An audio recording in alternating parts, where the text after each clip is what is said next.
அண்ணே சீமாடி ரெஸ்டாரண்ட் வந்திருக்கீங்க. இங்க எத்தனை வாட்டி நீங்க வந்திருப்பீங்க? மோர் தென் 4-5 டைம்ஸ் வந்திருக்கேன்.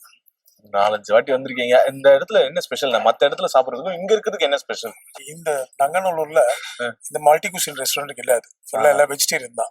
ஸோ நான்வெஜ் இருக்கிற இடம் இது மட்டும் தான். ஸோ இவங்க வந்து எப்படி சொல்லணும்னா முஸ்லீம் அவங்க ப்ரிப்பேர் பண்றதால அவங்களோட டேஸ்ட் எல்லாம் டிஃப்ரெண்டா இருக்கும். ஸோ அரேபியன் ஸ்டைல நம்ம சாப்பிடலாம். இங்க கிடையாது.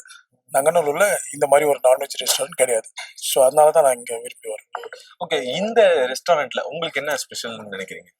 மேபி இந்த கிராப் லாலிபாப், ஃபிஷ் ஃபிங்கர்ஸ், அப்புறம் பாம்ஃப்ரெட் அந்த மாதிரி ஃபிஷ் சீ ஃபுட் ஐட்டம் ரொம்ப பிடிக்கும். ஸோ அதனால இங்க வரும். சீ ஃபுட்னா உங்களுக்கு அவ்வளோ பிரியம்? அதுவும் நங்கநல்லூர். ஆமா, நங்கநல்லூர்ல கிடையாது. ஃபுல்லா உங்களுக்கு தான் தெரியும்ல, ஃபுல்லா வெஜிடேரியன் ஏரியா. ஸோ நான்வெஜ் கிடைக்கிறது ரொம்ப ரிஸ்க். ஸோ இந்த மாதிரி இந்த பிளேஸ்ல கிடைக்கும் போது கொஞ்சம் நல்லா இருக்கு.